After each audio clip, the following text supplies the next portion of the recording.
அல்ஹம்துலில்லாஹ் அஷ்ஹது அல்லா இலாஹா இல்லல்லாஹ் வஹ்தஹு லா ஷரீக லஹ். அல்லாஹ்வை தவிர வேறு தெய்வங்கள் ஏதுமில்லை என்று நான் சாட்சியம் கூறுகின்றேன். அவர் தனித்தவர், இணை துணை ஏதும் இல்லாதவர். அல்ஹம்துலில்லாஹ், அல்லாஹ் நம்மளுக்கு கொடுத்திருக்க ஒரு பாக்கியமான இந்த ஜும்மா, அதுக்கு நம்ம அல்லாஹ்வுக்கு நம்ம நன்றி சொல்லுவோம். வாரம் வாரம் ஒவ்வொருத்தர் குரான்ல அவங்களுடைய புரிதலை சொல்லக்கூடிய ஒரு நாளா ஜும்மா நம்ம பார்க்குறோம். அவங்க ஒரு சொற்பொழிவு சொல்றாங்க, அவங்களுடைய புரிதல் சொல்றாங்க. அது பிரகாரம் நானும் என்னுடைய புரிதலை, நான் குரான்ல இருந்து படித்த சில விஷயங்களை நான் சொல்றேன். நான் சொல்லக்கூடிய விஷயங்கள் என்னுடைய புரிதல். அது தப்பா இருந்ததுன்னா மாத்திக்கிறதுக்கு நான் ரெடியா இருக்கேன். இன்ஷா அல்லாஹ் நம்ம பார்ப்போம் குரான்ல. அஊது பில்லாஹி மினஷ் ஷைத்தானிர் ரஜீம், பிஸ்மில்லாஹிர் ரஹ்மானிர் ரஹீம். இன்னைக்கு நான் பேச போற டாபிக் பார்த்தீங்கன்னாக்கா, பெரும்பாலும் நம்ம மக்கள் கிட்ட இல்லாத ஒரு விஷயம். அந்த விஷயம் என்னன்னு பார்த்தீங்கன்னாக்கா பொறுமை. மோஸ்ட்லி நிறைய பேர்கிட்ட இந்த பொறுமை என்றது கிடையாது. ஏதாவது ஒரு விதத்துல அவசரப்பட்டுருவோம், அதுக்கப்புறமா யோசிப்போம், கொஞ்சம் பொறுமையா இருந்திருக்கலாமே, அர்ஜென்ட் பட்டோமே அப்படின்னு சொல்லி நானே நிறைய விஷயத்துல அந்த மாதிரி தப்பு பண்ணி யோசிச்சது உண்டு. கொஞ்சம் பொறுமையா இருந்திருந்தா நல்லா இருந்திருக்கும், தேவையில்லாம அர்ஜென்ட் பட்டோம். அது மாதிரி அந்த பொறுமையை நம்ம கடைபிடிக்கிறது இல்லை. தமிழ்ல ஒண்ணு சொல்லுவாங்க, பொறுமை உடையார் பூமி ஆழ்வார். இன்னும் ஒன்னும் சொல்லுவாங்க, பொறுமை கடலை விட பெரிது அப்படின்னு சொல்லுவாங்க. ஸோ அது பொறுமையை காக்கிறவங்களுக்கு தான் அதனுடைய பலன் அது தெரியும். அது பொறுமை இல்லாதவங்களுக்கு அதனுடைய ருசி, அதனுடைய பெனிஃபிட்ஸ் தெரியறது கொஞ்சம் கஷ்டம்தான். நான் சின்ன வயசுல இருக்கும்போது எங்க வீட்டுக்கு ஒருத்தர் வருவார், எங்க சொந்தக்காரர். அவர் அடிக்கடி என்னை பார்த்து ஒரு கேள்வி கேட்பார். நான் கொஞ்சம் துருத்துருன்னு இருப்பேன். பொறுமை பெருசா எருமை பெருசான்னு கேட்பாரு. நான் அவரை எருமை தான் பெருசு அப்படின்னு சிரிப்பாரு, பதில் சொல்ல மாட்டாரு. எப்போ வந்தாலும் அந்த கேள்வி என்னை பார்த்து கேட்பாரு. வீட்டுல எங்க அண்ணன் தம்பி வேற யாருக்கும் கேட்க மாட்டார், என்கிட்ட மட்டும் கேட்பார். நானும் ஒவ்வொரு வாட்டியும் இந்த பதில் தான் சொல்லுவேன். அவரும் கேட்டுட்டு சிரிச்சிட்டு கம்னு இருந்துருவாரு. அப்போ ஒரு நாள் கூப்பிட்டு கேட்டேன், ஏன் என்னை மட்டும் பார்த்து இது கேட்கற, மீதி யாரையும் கேட்க மாட்டேன். நீ பெரியவனானா உனக்கு இதனுடைய அர்த்தம் தெரியும், இப்போ இதை பத்தி தெரியாது, பட் இது ஞாபகத்துல வச்சுக்கோ அப்படின்னு அவர் அடிக்கடி சொல்லுவாரு. இப்போ பொறுமை நம்ம காத்தோம்னாக்கா பொறுமையுடைய பெனிஃபிட்ஸ் என்னன்றது இவ்வளவு வருஷத்துக்கு அப்புறம் இப்பதான் மண்டையில உரைக்குது. அதுவும் நம்ம 4 பேருக்கு சொல்லணும் அப்படின்னு அதை பத்தி நம்ம பார்க்கும்போதுதான் இன்னும் தெளிவா தெரியுது. நானும் இப்போ பேசுறேன்னாக்கா எனக்கு ஒரு ரெஸ்பான்சிபிலிட்டி இருக்கு. அல்லாஹ் சொல்றாங்க, நீங்க செய்யாததை மற்றவங்களுக்கு சொல்லாதீங்க அப்படின்றாங்க. ஸோ இந்த பொறுமை என்கிட்ட இல்லைதான். ஆனா நான் சொல்றேன், பட் இன்னிலேருந்து இது ப்ரிப்பேர் பண்ணது ஒரு 2 நாள் 3 நாளைக்கு முன்னாடி வச்சுக்கோங்களேன். அன்னிலேருந்து என்னுடைய இன்டென்ஷன் என்னவா இருக்குன்னா, நான் இனிமேல் பொறுமையை காக்கணும். ஏன்னா அல்லாஹ் சொல்றாங்க, பொறுமையாளர்களுடன் அல்லாஹ் மின்னல்லாஹ் மாசாபிரின், பொறுமையாளர்களுடன் அல்லாஹ் இருக்கின்றார். அப்போ பொறுமையா இருந்தோம்னாக்கா அல்லாஹ் நம்ம கூட இருக்காரு. அது எவ்வளவு பெரிய ஒரு ஸ்ட்ரென்த். ஒரு சின்ன ஒரு கவுன்சிலர் தெரியும், இல்ல ஒரு எம்எல்ஏ தெரியும்னாக்கா அந்த ஊரையே ஆட்டி படைக்கிறானுங்க. சிஎம் தெரியும்னாக்கா ஊரையை வலிச்சு வாங்கிடுறானுங்க. பிஎம் தெரியும்னாக்கா பாதி நாட்டை வாங்கிட்டான் ஒருத்தன். இந்த அளவுக்கு ஆடுறாங்க. ஆனா அல்லாஹ் என்ன சொல்றாரு, நீ பொறுமையாரு, நான் உன் கூட இருக்கேன்றாரு. நம்ம கூட அல்லாஹ் இருக்காருனாக்கா நம்மளுக்கு எவ்வளவு பெரிய ஒரு ஸ்ட்ரென்த், எவ்வளவு பெரிய ஒரு பலம். அதை உணரணும். அதுக்கு நம்ம குரான்ல அல்லாஹ் பேஷன்ஸை பத்தி, பொறுமையை பத்தி அல்லாஹ் என்ன சொல்றாங்க, முதல்ல அது நம்ம தெரிஞ்சுக்கணும். அது தெரிஞ்சோம்னா தான் அதனுடைய பெனிஃபிட்ஸ் நம்மளுக்கு மண்டையில உட்காரும். ஒரு எக்ஸாம்பிள் சொல்ல போனோம்னாக்கா, ஒரு 2 மாசம் முன்னாடி இருக்கும், லிப்ட்ல மாட்டிக்கினாங்க ஒரு வாட்டி. அப்போ ரொம்ப பேனிக் ஆயிட்டாங்க ஃபர்ஸ்ட் டைம். கொஞ்ச நேரம் கழிச்சு சுதாரிச்சுக்கினாங்க, லிப்ட் வந்துடுச்சு மேல, ஒன்றும் பிரச்சனை இல்லை. மறுபடியும் லிப்ட் அடுத்த வாரம் மாட்டும் போது அவங்க சொல்ல கேட்டது என்னன்னாக்கா, நாங்க அடுத்த வாரம் நாங்க பொறுமையா இருந்தோம், நாங்க பேனிக் ஆகல, எங்களுக்கு எந்த பிரச்சனையும் இல்லை. ஸோ எந்த ஒரு விஷயமா இருந்தாலும் நம்ம பொறுமையை காத்தோம்னாக்கா அங்க நம்மளுக்கு பிரச்சனை இருக்காது. நிறைய பேர் லிப்ட்ல மாட்டி ஹார்ட் அட்டாக் எல்லாம் வந்ததெல்லாம் உண்டு, மயங்கி விழுந்தவங்க உண்டு. ஏன்னா ஒரு பயம், ஒரு பதட்டம். நம்ம as a சப்மிட்டர் நம்ம இந்த விஷயம்லாம் நம்ம தெரிஞ்சு இருந்தோம்னாக்கா, ஏன்னா அல்லாஹ்வை மீறி நம்மளுக்கு எதுவுமே நடக்க போறது இல்லை. எந்த நல்லது நடந்தாலும் சரி, எந்த கெட்டது நடந்தாலும் சரி, அல்லாஹ்வுடைய அனுமதி வேணும். நம்ம அதுக்கு தகுதி உடையவர்களா இருந்தோம்னாக்கா அல்லாஹ் நிச்சயமா நம்மளை காப்பாற்றுவார். ஏன்னா அல்லாஹ் சொல்றாங்க, it is our immutable law that we save the believers.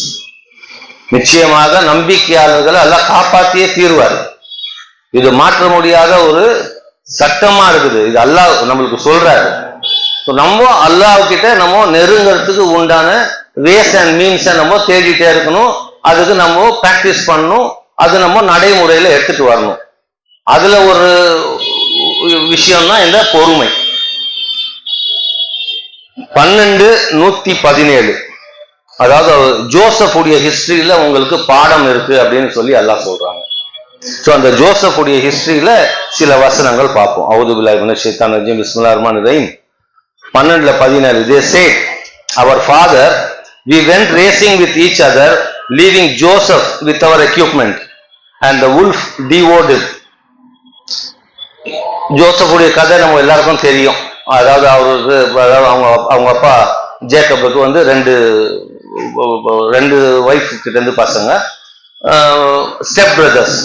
So ஒரு வந்து மெஜாரிட்டியான ஸ்டெப் பிரதர்ஸ். இவங்க வந்து ஜோசப், அவருடைய இன்னொரு பிரதரு, அவங்க 2 பேர். ஜோசப் மேல அவங்க அப்பாவுக்கு வந்து ரொம்ப பாசம்.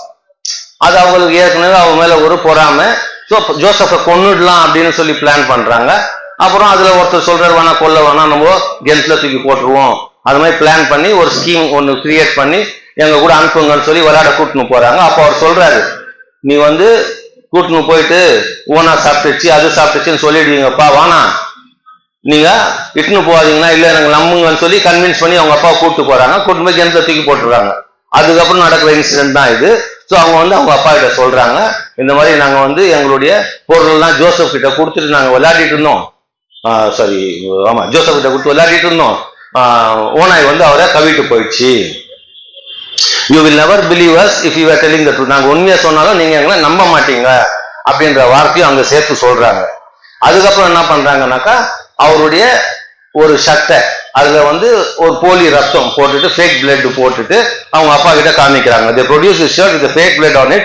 he said, அதுக்கு ஜேக்கப் என்ன சொல்றாரு, indeed you have conspired with each other to commit a certain scheme.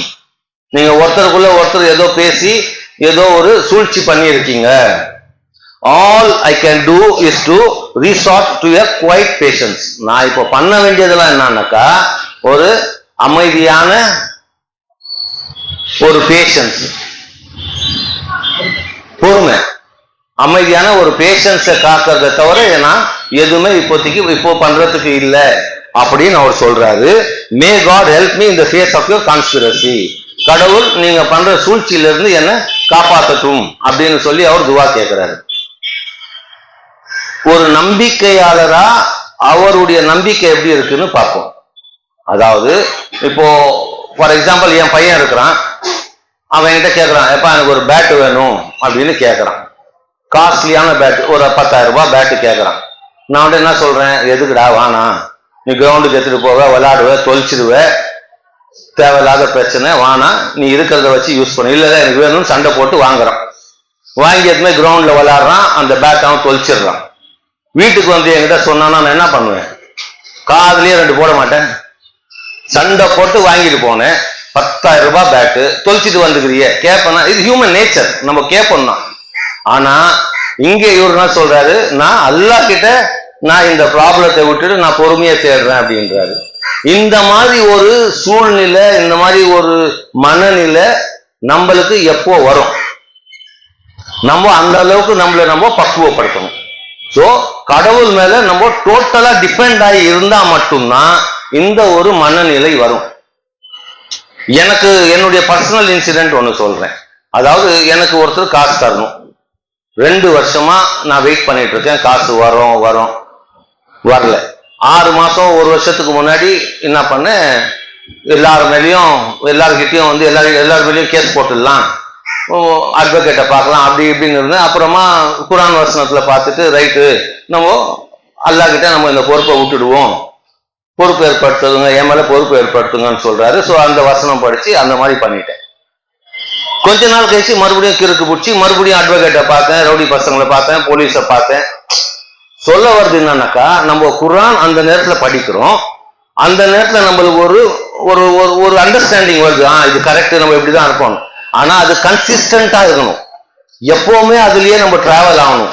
கொஞ்ச நாள் வண்டி படிச்சுட்டு அது மேல இருந்துட்டு மறுபடியும் மாறி வேற வழியில போகக்கூடாது.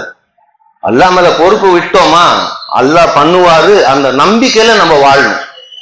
இன்னொன்னு சொல்லுவாங்க, ஒருத்தர் வந்து கிணறு வெட்ட போனாரு, 35 அடி வரைக்கும் தோண்டினாரு, தண்ணியை வரல, விட்டுட்டு வந்துட்டாரு. இன்னொருத்தர் வந்து 5 அடி தோண்டினாரு, அவருக்கு தண்ணி வந்துச்சு அப்படின்வாங்க. இவர் பொறுமையா இன்னொரு 5 அடி தோண்டி இருந்தாருன்னா இவருக்கு தண்ணி வந்திருக்கும். அந்த மாதிரி 6 மாசமா நான் பொறுமையா இருந்துட்டு 7வது மாசம் நான் இன்னொருத்தரை தேடி போயிட்டேன், அல்லாஹ் மேல நம்பிக்கை இருந்துட்டேன். சரி இது ஆவாது போல இருக்கு, நம்ம பொறுமையா இருந்தா வேலை ஆகாது, நம்ம வேற ஏதாவது சோர்ஸ் பார்ப்போம்னு போனோம், தப்பா போச்சு. இப்ப மறுபடியும் நான் ஸ்டார்டிங்ல இருந்து அதை ஆரம்பிக்கணும், ஸ்டார்டிங்ல இருந்து அந்த வெயிட்டிங் பீரியட் வரும். ஸோ பொறுமைன்றது கன்சிஸ்டன்டா இருக்கணும். அல்லாஹ் மேல ஒரு ஸ்ட்ராங்கான ஒரு நம்பிக்கை நம்மளுக்கு இருந்தா மட்டும்தான். ஏன்னா அல்லாஹ் என்ன சொல்றாங்க, நீங்க பொறுமை வந்து என்னால மட்டும்தான் நீங்க அடைய முடியும் அப்படின்றாரு. நம்மளா தேடினா நம்மளுக்கு பொறுமை கிடைக்காது, அல்லாஹ் நாடணும். அதுக்கு நம்ம தேவையான வழிமுறைகள் நம்ம ஃபாலோ பண்ணணும். அடுத்தது ஜோசப் உடைய அந்த சாப்டர்லயே 12:81 இந்த இன்சிடென்ட் என்னன்னு கேட்டீங்கன்னாக்கா, அந்த கோப்ப விஷயம், அது அவருடைய இன்னொரு பிரதர், ஜோசப்புடைய இன்னொரு பிரதரை வந்து ஜோசப் ஓரளவுக்கு ஆளாகி ஒரு ஆட்சியாளர் ஆகும்போது அந்த கோப்பையை வச்சுட்டு அவர் பிரதர் அவர் பக்கத்துல வச்சுக்கணுன்றதுக்காக அவர் ஒரு நாடகம் பண்றாரு. அதுக்கு தேவையான அந்த வசனம் அதுக்கு அவர் சொல்றாரு, அந்த கோப்பையை வாங்கி வச்சுட்டு அவர் சொல்றாரு, go back to your father and tell him back in Palestine. அதாவது அவங்க அப்பா வந்து ஜேக்கப் வந்து பாலஸ்டைன்ல இருக்காரு. அப்போ நீங்க பாலஸ்டைன்ல போய் உங்க அப்பா கிட்ட சொல்லுங்க என்னன்னு சொல்லி, அவர் father your son has committed a theft. அப்பா இந்த மாதிரி உங்க பையன் வந்து ஒரு திருட்டு செயல் செஞ்சிட்டான் அப்படின்னு சொல்லி அவங்க வந்து சொல்றாங்க. we know for sure because this is what we have witnessed.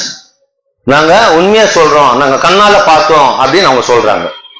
சொல்லிட்டு மேல என்ன சொல்றாங்க, this was an unexpected occurrence. இது எதிர்பார்க்காத ஒரு விஷயம் ஆயிடுச்சு.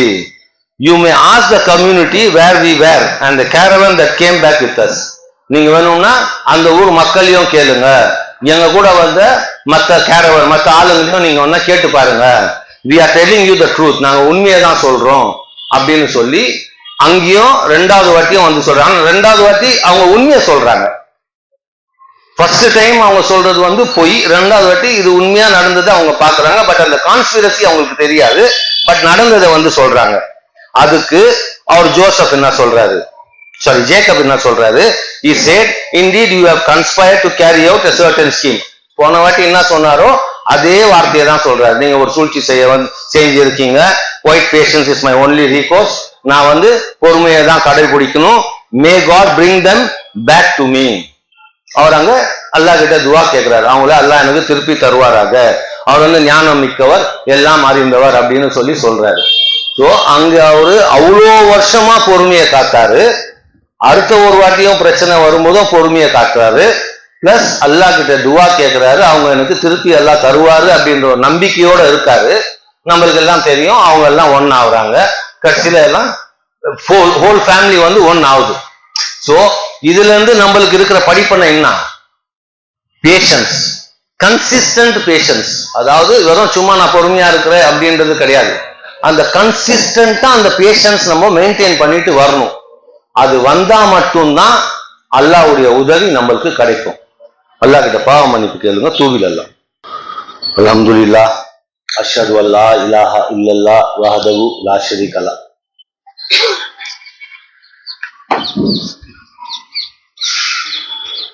அல்லாஹ்வை தவிர வேறு தெய்வம் இல்லை என்று நான் சாட்சியம் கூறுகின்றேன். அவர் தனித்தவர், இணை துணை இல்லாதவர். 14:21 அவுதுபில்லாஹி மினஷ் ஷைத்தானிர் ரஜீம். பிஸ்மில்லாஹிர் ரஹ்மானிர் ரஹீம்.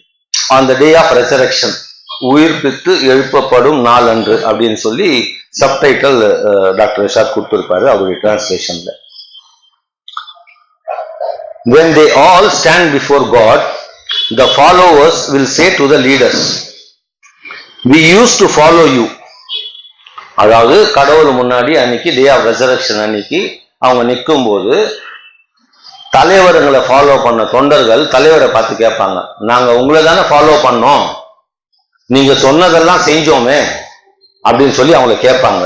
கேட்டுட்டு மேல கேட்பாங்க, can you spare us even little bit of God's retribution, கடவுளுடைய இந்த நம்மளுக்கு தண்டனையிலிருந்து நீங்க கொஞ்சமாவது எங்களுக்கு விலக்கு அளிக்க முடியுமா, கொஞ்சமாவது நீங்க ஹெல்ப் பண்ண முடியுமா இந்த தண்டனையிலிருந்து அப்படின்னு சொல்லி லீடர்ஸை ஃபாலோ பண்ண ஃபாலோவர்ஸ் கேட்பாங்க. அதுக்கு அந்த லீடர்ஸ் என்ன பதில் சொல்லுவாங்கன்னாக்கா, they will say, had God guided us, we would have guided you. கடவுள் எங்களுக்கு நேர்வழிப்படுத்தி இருந்தா நாங்க உங்களுக்கு நேர்வழிப்படுத்தி இருப்போம். now it is too late, இப்போ ரொம்ப லேட் ஆயிடுச்சு, ஒன்னும் பண்ண முடியாது. ஏன்னா நம்மளுக்கு அவ்வளோ டைம் கொடுக்குறாரல்ல, அந்த டைம்ல நம்ம மிஸ் பண்ணிட்டோம்னாக்கா அதுக்கப்புறம் நம்மளுக்கு சான்ஸ் இல்லைன்றது நம்மளுக்கு தெரியும். So now it is too late, whether you grieve or resort to patience, there is no exit for us.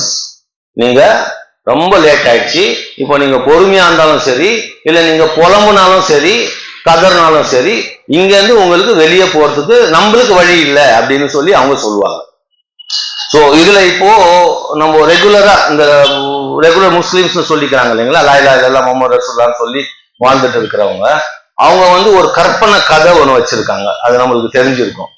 அதாவது நீங்க லா இலாஹ இல்லல்லாஹ் முஹம்மது ரசூலுல்லாஹ் சொல்லிட்டீங்கன்னா போறோம், நீங்க உங்க வாழ்க்கையில பண்ண எவ்வளவு தப்பா இருந்தாலும் சரி, அந்த தப்புக்கு உண்டான தண்டனை மட்டும்தான் நீங்க நரகத்துல அனுபவிப்பீங்க.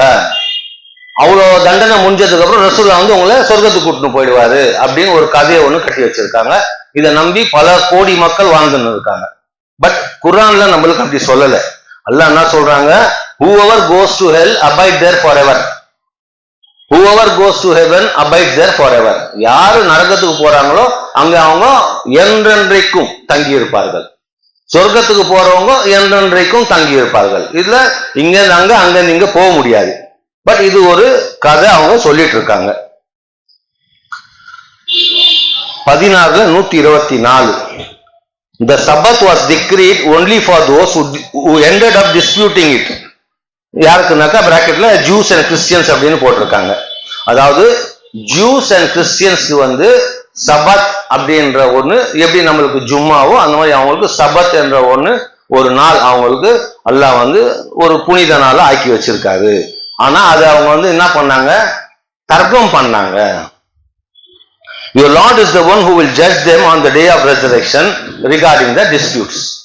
கடவுள் அவங்களுடைய அந்த டிஸ்பியூட், அந்த தர்க்கத்துக்கு பதில் அளிப்பார், அன்னைக்கு டே ஆஃப் ஜட்மெண்ட் அன்னைக்கு பதில் அளிப்பார் அப்படின்னு சொல்லி இந்த வசனம் சொல்லுது. இதுல ஒரு ஒரு ஒரு கருத்து இருக்குது. பட் இது டிபேட்டுக்கு இல்லை, பட் ரெண்டு விதமான கருத்து இருக்கு. அந்த கருத்து சொல்றேன், நான் டிபேட் பண்றதுக்கு சொல்றேன். அதாவது சில பேர் என்ன சொல்றாங்கன்னாக்கா, ஜூஸ்க்கும் கிறிஸ்டியன்ஸ்க்கும் சபத் இருந்தது, ஜும்மா இல்லை. முஸ்லிம்ஸ்க்கு ஜும்மா இருக்குது, சபத் இல்லை. அப்போ குர்ஆன் வசனம் all religious practices came from Abraham அப்படின்னு சொல்லுது. அப்போ ஜூஸ்க்கும் கிறிஸ்டியன்ஸ்க்கும் ஜும்மா இருக்கணுமே,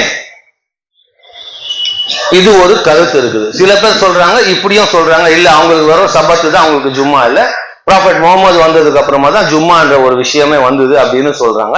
இது நான் உங்களுடைய ஆராய்ச்சிக்கு நான் விட்டுடுறேன். யாருக்காச்சும் தெளிவு இருந்ததுன்னா சொல்லுங்க. இது ஒரு டிபேட்டான மேட்ரு, அதுவும் சொல்லி முடிக்கிறேன். ஓகே, அடுத்தது 125:16 You shall invite to the path of your Lord with wisdom and kind enlightenment. ஞானத்துடனும் கனிவான உபதேசத்துடனும் நீங்க என்ன பண்ணும், உங்களுடைய கடவுளுடைய பாதையில நீங்க மக்களை அழைங்க. And debate them with the best possible manner. அவங்க கிட்ட நீங்க தர்க்கம் பண்ணீங்கன்னாக்கா ஒரு அழகிய முறையில நீங்க தர்க்கம் பண்ணுங்க. Your Lord knows best who has strayed from his path and he knows best who are the guided ones. அதாவது கடவுளுக்கு தெரியும் யார் அவருடைய பாதையில இருக்காங்க, யார் வழி தவறி போயிட்டாங்கன்றது அல்லாஹ்வுக்கு தெரியும் அப்படின்னு சொல்றாங்க. அதுக்கப்புறம் அல்லாஹ் சொல்றாங்க 126 if you punish you shall inflict an equivalent punishment. இது ஒரு கஷ்டமான விஷயம். அதாவது நீங்க ஒருத்தரை நீங்க தண்டிக்கணும் அப்படின்னு நினைச்சீங்கன்னாக்கா, உங்களுக்கு அவர் எவ்வளவு பாதகம் செஞ்சாரோ அந்த அளவுக்கு தான் நீங்க அவருக்கு பாதகம் செய்யணும். ஃபார் எக்ஸாம்பிள், இப்போ என்ன வந்து ஒருத்தர் அடிக்கிறாரு, என்னை அடிச்சு 4 அடி அடிக்கிறாரு, என் விரல வெட்டிடுறாரு, இந்த முனையை ஒண்டி வெட்டிடுறாரு. அவருக்கு ஒரு 4 பேர் 10 பேர் கூட வராங்க. அவருடைய அன்னைக்கு அவர் மாசா இருக்காரு, அவர்கிட்ட ஒரு மெஜாரிட்டி இருக்கு, நான் தனியா இருக்கிறேன், என்ன அடிச்சு போட்டு போயிட்டாங்க. அடுத்தது நான் என்ன, எனக்கு எல்லாம் ரைட் கொடுத்துருக்காரு, நான் வந்து பதில் அடிக்கலாம், நான் பழி வாங்கலாம், என் பையன் பழி வாங்கலாம், அந்த ரைட் இருக்குது. ஸோ நான் என்ன பண்றேன், நானும் ஒரு 10-20 பேரை கூட்டுன்னு அவர் என்னைக்கு தனியா மாட்டுறாரோ அன்னைக்கு நான் அடிக்க போறேன் அவரை. ஸோ அந்த நேரத்துல என்னுடைய ஆக்ரோஷம் 10 மடங்கு இருக்கும். ஏன்னா அவன் அடிச்சிட்டானே, அவன் அடிக்கும் போது அவன் எப்படி வந்தான் என்ன வந்தான்னு தெரியாது, ஆனா 4 அடி அடிச்சான், வெறும் இங்கதான் வெட்டினான். பட் நான் அவனை திருப்பி அடிக்கும் போது நான் கண்டிப்பா 10 அடி அடிப்பேன், விரல எடுக்க மாட்டேன், கையை எடுத்துருவேன். ஏன்னா இது ஹியூமன் நேச்சர். அந்த அந்த சைத்தான் வந்து அப்படி நம்மளை தூண்டி விட்டுடுவான். பட் அல்லாஹ் சொல்றது என்னன்னாக்கா, நீங்க பொறுமையா இருங்க, மன்னிச்சு விடுங்க, அது உங்களுக்கு சிறந்தது அப்படின்றாரு. சோ நம்ம எக்ஸாக்டா அவன் எப்படி பண்ணானோ அப்படி நம்ம பண்றது வாய்ப்பு இல்லை, சாத்தியம் ரொம்ப ரொம்ப ரொம்ப கம்மி. சோ அதனால அல்லாஹ் சொல்ற விஷயம், உங்களுக்கு எது நடந்தாலும் நீங்க மன்னிச்சு விட பாருங்க, நீங்க பொறுமையா இருங்க, உங்களுக்கு அது சிறந்ததுன்னு அல்லாஹ் சொல்றது காரணம் இதுதான். சோ நம்ம வந்து அந்த ஈக்குவல் பனிஷ்மெண்ட் தான் நம்ம இன்ஃபிளிக்ட் பண்ணணும். But if you resort to patience instead of revenge, it would be better for the patience one. நீங்க சப்போஸ் பொறுமையை காத்தீங்கன்னா, அந்த ரிவெஞ்ச் அந்த பகையை விட்டுட்டு நீங்க பொறுமையா இருந்தீங்கன்னா அது உங்களுக்கு பெட்டர் அப்படின்றாரு. யாரு? அல்லாஹ் சொல்றாரு உங்களுக்கு. அதாவது நீங்க பேஷன்ஸ் பொறுமை காத்தீங்கன்னாக்கா அது உங்களுக்கு பெட்டர் அப்படின்றாரு. ஸோ நார்மலா அந்த விஷயத்துல நம்ம ஹியூமன், நம்ம மனுஷங்க நம்ம என்ன நினைப்போம்னாக்கா, 10 பேர் முன்னாடி என்ன அடிச்சுட்டான், எனக்கு அசிங்கமாயிடுச்சு, நான் விட மாட்டேன், அந்த ஒரு வரட்டு கௌரவம், நான் ஒரு ஸ்டேட்டஸ்ல இருக்கேன், நாம அப்படி பண்ணலாம் இப்படி பண்ணலாம், அதுக்கு நான் பழி வாங்கணும்னு தான் போவேன். பட் அல்லாஹ்வுடைய டீச்சிங்ஸ் நம்ம ஃபாலோ பண்ணோம்னாக்கா நம்மளுக்கு கண்டிப்பா சிறந்ததா முடியும். அதுல எந்த மாற்று கருத்தும் இல்லை. 127 சொல்றாங்க, you shall resort to patience and your patience is attained only with God's help. நீங்க பொறுமையை காக்கணும், அந்த பொறுமை கடவுளுடைய உதவி இல்லாம உங்களுக்கு கிடைக்காது. சோ நம்மளுக்கு பொறுமை கிடைக்கணும்னாக்கா அல்லாஹ் தான் ஹெல்ப் பண்ணும். சோ நம்ம அல்லாஹ் கிட்ட நம்ம ஹெல்ப் தேடும் போது நம்ம அல்லாஹ்வுடைய வழிமுறைகள் எல்லாத்தையும் ஃபாலோ பண்ணா மட்டும்தான் அல்லாஹ் நம்மளுக்கு ஹெல்ப் பண்ணுவார், இல்லைன்னா அல்லாஹ் நம்மளுக்கு ஹெல்ப் பண்ண போறது இல்லை. சோ பேஷன்ஸ் வேணும்னாக்கா நம்ம அல்லாஹ் கிட்ட சரணடையணும். Do not grieve over them and do not be annoyed by their schemes. அவங்க பண்ற சூழ்ச்சிகளுக்கும் அவங்க அவங்க பண்ற செயல்களுக்கும் நீங்க வந்து வருத்தப்படாதீங்க, இல்ல துக்கப்படாதீங்க அப்படின்னு சொல்லி அந்த வசனம் முடியும். 33:9 எல்லாம் சொல்றாங்க, ஓ you who believe, remember God's blessings, God's blessing upon you. அதாவது நம்பிக்கை கொண்டோரே நீங்க வந்து கடவுளுடைய ஆசீர்வாதத்தை நீங்க நினைவு கூறுங்கள். When soldiers attacked you, we sent upon them violent wind and invisible soldiers. உங்களை வந்து எதிரி படையினர் வந்து உங்களை தாக்கும் போது அல்லாஹ் என்ன பண்றாருன்னா வயலண்ட் விண்ட், ஒரு ஸ்ட்ராங் மாதிரி அனுப்புறாரு, காத்து, சூறாவளி காத்து அனுப்புறாரு. பிளஸ் இன்விசிபிள் சோல்ஜர்ஸ், கண்ணுக்கு தெரியாத படை வீரர்களை அல்லாஹ் அனுப்புறாரு. அனுப்பிச்சு உங்களுக்கு ஒரு வெற்றியை தராரு. God is seer of everything you do. நீங்க செய்யற ஒவ்வொன்றையும் கடவுள் நன்கு அறிந்தவராக இருக்கின்றார். When they came from above you and from beneath you, your eyes were terrified, your hearts ran out of patience, and you harbored unbefitting thoughts about God. அவங்க 4 பக்கம் உங்களை சூழ்ந்துக்கினாங்க போது, அதாவது மேல இருந்து கீழே இருந்து சைட்ல இருந்து எல்லா இடத்துல இருந்து வரும்போது பயந்துடுறாங்க அவங்க. அதாவது சொல்லுவாங்க, கண்ணெல்லாம் வந்து துடிக்க ஆரம்பிச்சிச்சு, கண்ணெல்லாம் ரோல் ஆகுது, அந்த ஒரு பயத்துல அந்த மாதிரி எல்லாம். பிளஸ் அவங்க பண்ண இன்னொரு பெரிய தப்பு என்னன்னாக்கா, அதாவது அந்த பிஃபிட்டிங் தாட்ஸ்ன்னு சொல்றாங்க, அதாவது கடவுள் மேல வைக்க கூடாத ஒரு தப்பான ஒரு கற்பனை எல்லாம் அவங்க வச்சுட்டாங்க. அல்ல நம்மளை காப்பாற்ற மாட்டாரா, நம்மளை இவங்க காலி பண்ணுவாங்களா, நம்ம செத்துருவோமா. நான் அல்ல என்ன சொல்றாரு, மறுபடியும் அந்த வார்த்தை சொல்ற, it is our immutable law that we save the believers. நம்பிக்கையாளர்களை கண்டிப்பா அல்லாஹ் காப்பாற்றுவாரு. பட் அந்த நேரத்துல அவங்க வந்து பொறுமையை இழந்து கடவுள் மேல வைக்கக்கூடாத கற்பனைகள்லாம் வச்சு தேவையில்லாம அவங்க வந்து என்ன பண்றாங்க, அந்த தாட்ஸ் வைக்கிறாங்க அப்படின்னு சொல்லி அல்லாஹ் சொல்றாங்க. This is when the believers are truly tested. இந்த இடத்துல தான் நம்பிக்கையாளர்கள் உண்மையாலுமே அவங்க வந்து சோதிக்கப்பட்டாங்க. They were severely shaken up. அவங்க வந்து பயங்கரமா அலக்கழிக்கப்பட்டாங்க, ஷேக் பண்ணப்பட்டாங்க. The wrong ones are those who treat the people unjustly. தப்பான மனிதர்கள் யாருனாக்கா மற்றவங்களை வந்து நியாயம் இல்லாம நடத்துறது. ஒரு சின்ன விஷயம் சொன்னா கூட தகராறுக்கு போறது. And resort to aggression without provocation. ஒன்னும் இருக்காது, ஒரு வேஸ்ட் மேட்டர் இருக்கும். அவன் மேல என்னைக்கோ ஒரு நாள் ஏதோ ஒன்று சொல்லியிருப்பான், அந்த ஒரு பகை இருக்கும். ஒரு சின்ன வார்த்தை சொல்லிடுவான், அதுக்கு அவனை போட்டு அடிக்கிறது, அவனை 4 பேர் முன்னாடி அசிங்கப்படுத்துறது, இந்த மாதிரிலாம் நம்ம நிறைய பார்க்கிறோம், நிறைய பேர் பண்ணியிருக்காங்க. அது தப்பான விஷயம் நல்லா சொல்றாங்க.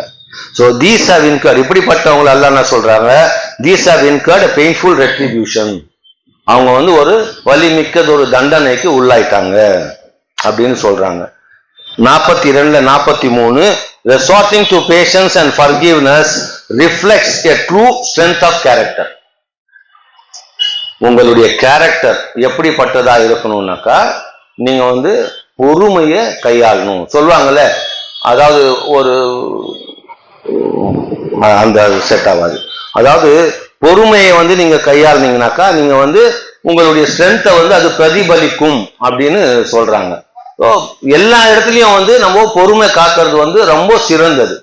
இப்போ ஒரு கூட்டம் இருக்குது, ஒரு கூட்டத்துல சும்மா 10 பேர் ஏஞ்சி பேசுவாங்க, இல்ல ஒரு 20 பேர் ஏஞ்சி பேசுவாங்க. இந்த டிபேட்ல எல்லாம் பார்க்கலாம், இந்த டிவி டிபேட்ல எல்லாம் விஷயமே இருக்காது, அவனுக்கு நாலேஜே இருக்காது அது, ஆனா தேவையில்லாம பேசுவான். ஆனா நிறைய விஷயம் தெரிஞ்சவன் சைலண்டா இருப்பான், எப்போ பேசணுமோ அப்போதான் பேசுவான். ஸோ பொறுமைன்றது எப்படி வரும், உங்களுக்கு நாலேஜ் கெயின் ஆக நீங்க பொறுமை உங்களுக்கு ஆட்டோமேட்டிக்கா வரும் வித் காட்ஸ் ஹெல்ப். அதுக்கு நம்ம செய்ய வேண்டியதுன்னா நம்ம முடிஞ்ச அளவுக்கு குரானை நம்ம லைஃப்ல பிராக்டிஸ்ல எடுத்துட்டு வரணும். சும்மா குரான் படிக்கிறதோட போவாது. இப்ப இந்த வசனங்கள் எல்லாம் நானும் நிறைய வாட்டி படிச்சிருக்கேன், எத்தனையோ வாட்டி படிச்சிருக்கேன். பட் இன்னைக்கு நான் 4 பேருக்கு சொல்லணும் போதுதான் என் மண்டையில ஏறுது, ஓஹோ இப்படி இருக்குதா, அப்போ நம்மளும் வந்து கரெக்டா இருக்கணும், ஏன்னா அல்லாஹ் இதெல்லாம் சொல்றாங்க. அதே மாதிரி முடிஞ்ச அளவுக்கு எல்லாரும் வந்து 4 பேருக்கு சொல்ல பழகுங்க. நீங்க சொல்லும் போதுதான் உங்களுக்கு வந்து மைண்ட்ல பதியும். அப்போ அந்த வசனம் உங்களுக்கு ஞாபகம் வரும். நீங்க செய்யாததை சொல்லாதீங்கன்ற வசனம் உங்களுக்கு ஞாபகம் வரும். சோ நீங்க செய்யறதை மட்டும்தான் நீங்க சொல்வீங்க. இல்ல அட்லீஸ்ட் அந்த நிமிஷத்துல இருந்து நீங்க செய்யாததை நீங்க செய்யறதுக்கு நீங்க பழகுவீங்க. ஐ மீன் நீங்க சொல்றதை நீங்க செய்யறதுக்கு பழகுவீங்க. ஸோ முடிஞ்ச அளவுக்கு பிராக்டிஸ் பண்ணுங்க, 4 பேருக்கு சொல்லணும். அது சொன்னோம்னாக்கா நம்மளுக்கு தான் நல்லது, நம்மளுடைய ஆன்மா வந்து டெவலப் ஆகிறதுக்கு அது ரொம்ப யூஸ்ஃபுல்லா இருக்கும். நிறைய வசனங்களுக்கு முடியாது. இன்னும் ஒரு விஷயம் சொல்றேன். அதாவது அல்லாஹ் சொல்றாங்க ஜும்மாக்கு வந்து டைமுக்கு வாங்க, ஜும்மா வந்து நீங்க அடைஞ்சிங்கனாக்கா அது வந்து உங்களுக்கு ரொம்ப சிறந்தது இஃப் யூ ஒன்லி நியூ அப்படின்றாங்க. ஸோ அதனால அது நிறைய பெனிஃபிட்ஸ் இருக்கு. டைமுக்கு வர பாருங்க. ஜும்மான்றது என்னன்னு தெரியும், அந்த பயான் பண்ற நேரம் வந்து 2 ரக்காத்துக்கு ஈக்குவல் அப்படின்னு சொல்லி ரஷாத் சொல்றாரு. மீதி 2 ரக்காத் நம்ம தொழுகிறோம் 4 ரக்காத்துக்கு பதிலா. ஸோ அது நம்ம மிஸ் பண்றா போல ஆயிடும். நம்ம கொஞ்ச நேரம் கழிச்சு வந்தா மேபி 1 ரக்காத்து மிஸ் பண்ணா கூட ஆகலாம். ஸோ அதனால டைமுக்கு வாங்க. அல்லாஹ் நம்மளுக்கு நம்ம அறியாத விஷயத்த நம்மளுக்கு அல்லாஹ் இன்ஷா அல்லாஹ் கத்துக் கொடுக்க போதுமானவரா இருப்பாருன்னு சொல்லி முடிக்கிறேன். அக்கீமுஸ்ஸலா, தொழுகை தயாராகும்.